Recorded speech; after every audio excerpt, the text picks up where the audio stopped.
कहानी की स्टार्टिंग में हमें दक्षिण अफ्रीका के एक कबीले का सीन दिखाया जाता है। वहाँ के लोग आजकल इस टेक्नोलॉजी भरी दुनिया से दूर ही रहते हैं। वहाँ के जो बच्चे हैं उन्हें गवारा गवारा खेलना बहुत पसंद है, जिसमें एक पत्थर को एक लकड़ी से किसी भी जानवर की गुफा के अंदर मारकर पहुंचाना होता है। वहाँ के सरदार का नाम चुन था।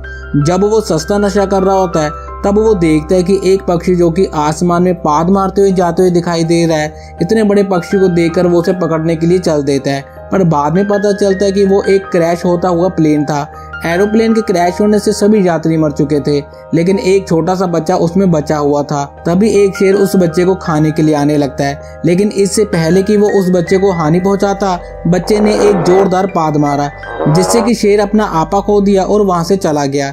ये घटना होते हुए उस कबीले का सरदार भी देख रहा था। वो सोच रहा था कि ये बच्चा काफी ज्यादा ताकतवर है, इसलिए उसने शेर को भगा दिया। इसके बाद कबीले का सरदार उस बच्चे को उठाकर अपने कबीले में ले आता है और इसी तरह से कुछ साल बीत जाते हैं और अब बच्चा काफी बड़ा हो चुका है। इसके बाद हमें यहाँ पर दिखाया जाता है कि कबीले का सरदार परेशान है, क्योंकि अभी तक उसके 4 बच्चे पैदा हो चुके हैं, पर उसमें से एक भी बेटा पैदा नहीं हुआ। उसकी गोदाम जैसी बीवी कहती कि महाराज परेशान ना हो, इस बार मैं आपको बेटा ही पैदा कर दूंगी। अब बेटा है या बेटी ये पता करने के लिए महाराज एक खुजली बाबा को पकड़ कर लाते हैं, जो कि हड्डियों को पकड़कर बता देता है कि बेटा पैदा होगा या बेटी। दूसरी तरफ हम उस बच्चे को देखते हैं जो कि गंवार गंवार खेल रहा था। बच्चा पत्थर पर निशाना लगाता है तो गलती से निशाना गलत लग जाता है और वो पत्थर जहाँ पर खुजली बाबा बैठे थे उनके ऊपर पानी से भरे मटके में लग जाता है, जिससे कि मटका फूट जाता है और खुजली बाबा पानी से गीले हो जाते हैं। इसके बाद वो बच्चा खुजली बाबा के पास जाकर उनसे माफी मांगता है। महाराज खुजली बाबा से पूछते हैं कि हड्डियों को पड़ने के बाद क्या मालूम हो रहा है, लड़का होगा या लड़की। तब खुजली बाबा कुछ नहीं बोलते।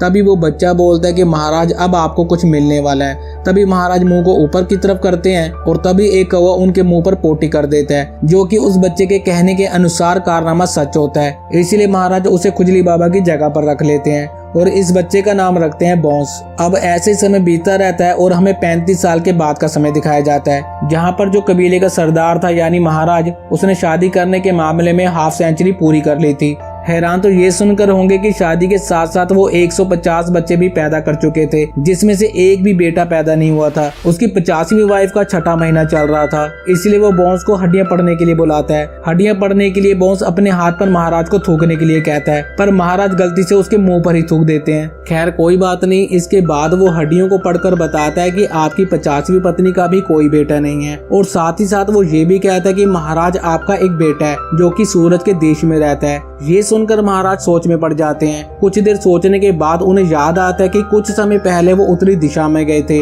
और सन सिटी नाम के शहर में रुके थे, जहाँ पर अलकायदा नाम की लड़की के साथ एक वही वाली तपस्या की थी। महाराज बॉन्स से कहते हैं कि मैंने अलकायदा को एक ऐसा ही हड्डी का नेकलेस दिया था, और तभी महाराज बॉन्स को वो हड्डी का हार देकर अलकायदा को ढूंढ कर लाने के लिए कहते हैं। बॉन्स महाराज को पप्पी और झप्पी देकर उस शहर की ओर निकल जाता है जहाँ पर महाराज ने उस लड़की के साथ तपस्या की थी।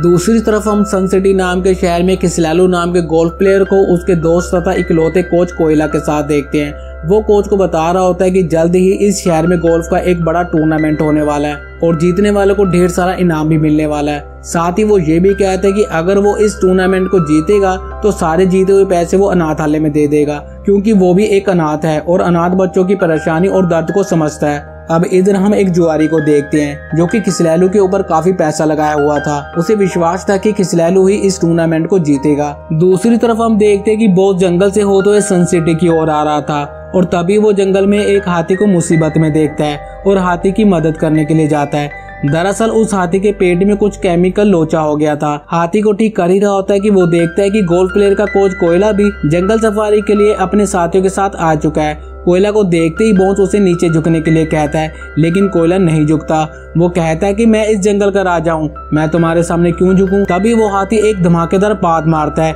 जिससे कि एक गोला बाहर निकलकर उसके मुंह पर जाकर लगता है। तब कोयला को पता चलता है कि नेचुरल गैस कितनी ताकतवर होती है। हाथी का इलाज करने के बाद वो सन सिटी की ओर निकल जाता है और फाइनली कई दिनों की मेहनत के बाद वो सन सिटी पहुंच जाता है। एक दिन वो बगल के तालाब से मछली पकड़कर वहीं पर पकाकर खाने लगता है। तभी खिसलालू गोल्फ की बॉल को जोर से मारता है और तब उसका कोच कोयला बॉल की दूरी नापने के लिए आता है। तब वो देखता है कि यहाँ पर वो मछलियों को बनाकर खा रहा है। ये देखकर वो भड़क जाता है और उसके सामान को उठाकर फेंकने लगता है। हड्डियों को नीचे पड़ा हुआ देखकर बोन्स को पता लग जाता है कि अब कोई मुसीबत आने वाली है। वो कोयला को नीचे झुकने के लिए कहता है पर कोयला नहीं झुकता। तभी ऊपर से एक एरोप्लेन जा रहा होता है जिसमें एक सुअर होता है। गलती से वो सुअर गिर जाता है और सीधा कोयला के ऊपर आकर गिरता है। इसके बाद कोयला को हॉस्पिटल में एडमिट कराना पड़ता है। कोयला किसलैलू का कोच होता है, इसलिए सब लोग सोचने लगते हैं कि किसलैलू कोयला के बिना नहीं जी सकता। जोरी ने किसलैलू के ऊपर काफी पैसे लगा दिए थे, इसलिए उसको सबसे ज्यादा टेंशन होने लगती है। अब टूर्नामेंट का दिन आ जाता है। टूर्नामेंट के दिन किसलैलू निशाना तो लगा रहा होता है पर उसका एक भी निशाना सही नहीं लग रहा होता।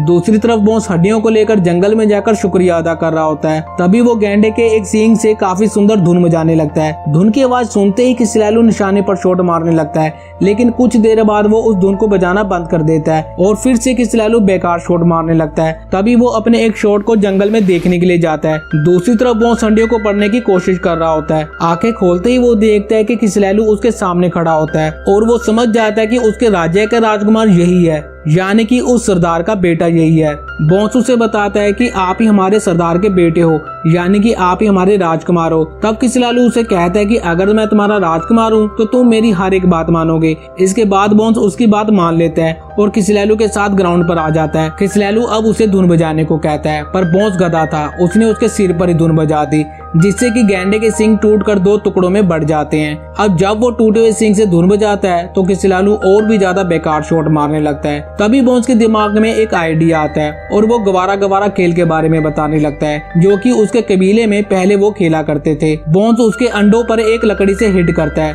तभी किसलैलू फिर से अच्छे शॉट मारना शुरू कर देता है। इसी दौरान किसलैलू एक शॉट मार रहा होता है। तभी बोन्स उस बॉल को गड्ढे में जाने से पहले ही पकड़ लेता है और किसलैलू से कहता है कि राजकुमार अब हमें अपने देश जाना चाहिए, हमें यहाँ रुके हुए बहुत समय हो चुका है। बॉल को गड्ढे में जाने से पहले ही उसने पकड़ लिया था, इसलिए गेम के मैनेजमेंट के ऑफिसर उसे पकड़कर ग्राउंड के बाहर फेंक देते हैं। अब रात का सीन देखते हैं। किसलैलू एक बार में जाता है और वहाँ पर वो एक लड़की का गाना सुनता है जो कि बहुत ही सुंदर गा रही होती है। गाना सुनने के बाद किसलैलू को उससे प्यार हो जाता है। वो बार उसी का होता है जिसने टूर्नामेंट में किसलैलू के ऊपर पैसा लगाया था, यानी कि जोरी का, और वो उस लड़की को लेकर वहाँ से चला जाता है। दूसरी तरफ बोन्स जंगल में बैठकर गाना गा रहा होता है। तभी वहाँ से ललिता गुजरती है जो कि बोन्स को पहचान लेती है। दरअसल ललिता भी उनके कबीले वालों में से एक थी, पर कुछ साल पहले वो यहाँ पर आ गई थी। वो ललिता को बताता है कि वो यहाँ पर महाराज के किस काम के लिए आया है। इसके बाद वो रात को किसलैलू को अगवा कर लेता है और उसे अफ्रीका लेकर जाने लगता है। वहीं दूसरी तरफ उसके लापता होने की खबर उस जुआरी को पता चल जाती है जिसने कि उसके ऊपर ढेर सारा पैसा लगा रखा था। ये बात किसलैलू के कोच कोयला को भी पता चल जाती है, इसलिए वो हॉस्पिटल से भागकर बाइक से किसलैलू को लाने के लिए अफ्रीका जाने लगता है। दूसरी तरफ हम ललिता को भी देखते हैं जो कि अपनी माँ के साथ अफ्रीका जा रही होती है, लेकिन कार कीचड़ में फंस जाने के कारण अब पैदल ही अफ्रीका जाने लगती है। रास्ते में उनकी मुलाकात बोन्स और किसलैलू से होती है। इसके बाद ललिता और उसकी माँ एक साथ ही अफ्रीका जाने लगते हैं। काफी ज्यादा मेहनत करने के बाद वो फाइनली अफ्रीका पहुंच जाते हैं। कबीले के लोग काफी अच्छे से उनकी मेहमानबाजी करते हैं। इसके बाद किसलैलू को राजकुमार के जैसे कपड़े पहनाकर महाराज के सामने लाया जाता है। महाराज उसे पूछताछ करते हैं और कहते हैं कि ये मेरा सगा बेटा नहीं है। इसके बाद बोन्स कहता है कि नहीं महाराज, यही आपका सगा बेटा है, क्योंकि गवारा गवारा बहुत अच्छे से खेलता है। बेटे की आने की खुशी में रात को जश्न मनाया जाता है। यहाँ पर सभी लोग डांस कर रहे होते हैं। तभी महाराज देखते हैं कि उनका बेटा माइकल जैक्सन के जैसे डांस कर रहा था। तब महाराज का शक यकीन में बदल जाता है कि ये बेटा उनका नहीं हो सकता। अब महाराज यहाँ पर किसलैलू को गवारा गवारा खेलने के लिए कहते हैं, पर यहाँ पर किसलैलू गवारा गवारा अच्छे से नहीं खेल पाता। जब वो लकड़ी से पत्थर को मारता है तब गलती से उसके हाथ से वो लकड़ी छूट जाती है, जो कि जाकर महाराज के सिर पर लगती है। इस घटना से महाराज घबरा जाते हैं और वो बोन्स से कहते हैं कि ये मेरा बेटा हो ही नहीं सकता, इसे तुम कहाँ से उठा कर लाए हो।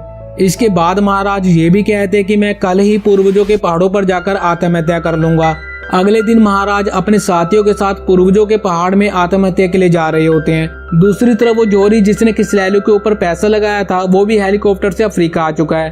वो किसलैलू को गुलछर्रे उड़ाते हुए देख लेता है और किसलैलू के पास जाकर उसे हेलीकॉप्टर में बैठने को कहता है, पर किसलैलू नहीं बैठता। किसलैलू के जाते ही वो ललिता को मारने की कोशिश करता है। इसी दौरान उसके हाथ से गोली चल जाती है। गोली की आवाज सुनकर किसलैलू ललिता को बचाने के लिए आता है और वो आकर देखता है कि उस जौहरी ने ललिता को रस्सी से पेड़ के साथ बांध दिया है। तभी वो देखता है कि एक शेर ललिता को खाने के लिए आ रहा होता है। खिचलैलू उस शेर से नहीं डरता और उसे भगा देता है। अब ये सब करते हुए महाराज देख लेते हैं और महाराज से बोन्स फिर से कहता है कि महाराज ये आपका ही लड़का है, और इस बार महाराज यकीन कर लेते हैं। इसके बाद उसे फिर से कबीले में लाया जाता है।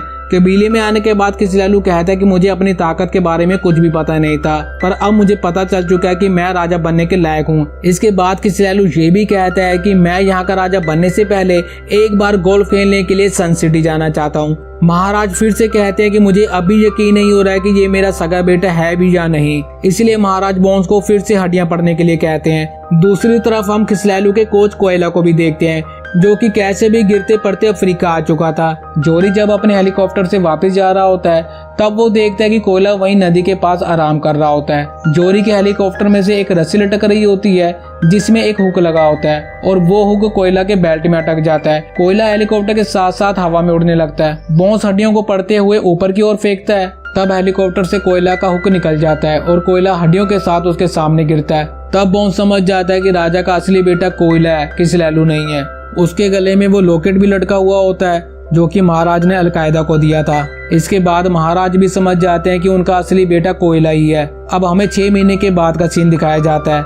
सन सिटी में दोबारा से गोल्फ का मैच होने वाला होता है। दूसरी तरफ कबीला में कोयला राजा बन चुका है और वो DTH भी लगवा चुका है क्योंकि उसे गोल्फ का मैच देखना था। मैच स्टार्ट हो चुका था और कोयला खिचलैलू को फोन पर डायरेक्शन दे रहा था कि वो किस तरह से इस मैच को जीत सकता है। तभी खिचलैलू एक शॉट मारता है और बॉल खड्डे के पास आकर रुक जाती है। इसको देखकर बोन्स एक लकड़ी से टीवी को हिलाता है और तभी बॉल खड्डे में गिर जाती है और इस तरह से खिचलैलू इस मैच को जीत जाता है। दूसरी तरफ महाराज की 50 नंबर की बीवी एक बच्चे को जन्म देती है जो कि इस बार एक लड़का था। ये खबर सुनने के बाद महाराज काफी खुश हो जाते हैं, पर जब वो देखते हैं कि ये बच्चा गोरा है तब वो सोच में पड़ जाते हैं कि मैं तो काला हूँ तो मेरा बच्चा गोरा कैसे पैदा हुआ। फिर वो समझ जाते हैं कि ये सब बोन्स का किया धरा है और बोन्स भी उनसे माफी मांगता है और कहता है कि महाराज मैंने आपके दुख को कम करने के लिए ये सब किया। इसके बाद महाराज कुछ देर तक सोच विचार करते हैं और फिर इस बच्चे को अपना लेते हैं और इसी के साथ इस प्यारी सी कहानी का अंत हो जाता है। अगर आपको ये प्यारी सी कहानी पसंद आई है तो हमारे चैनल को सब्सक्राइब जरूर करें और इस वीडियो को लाइक और शेयर भी जरूर करें। धन्यवाद।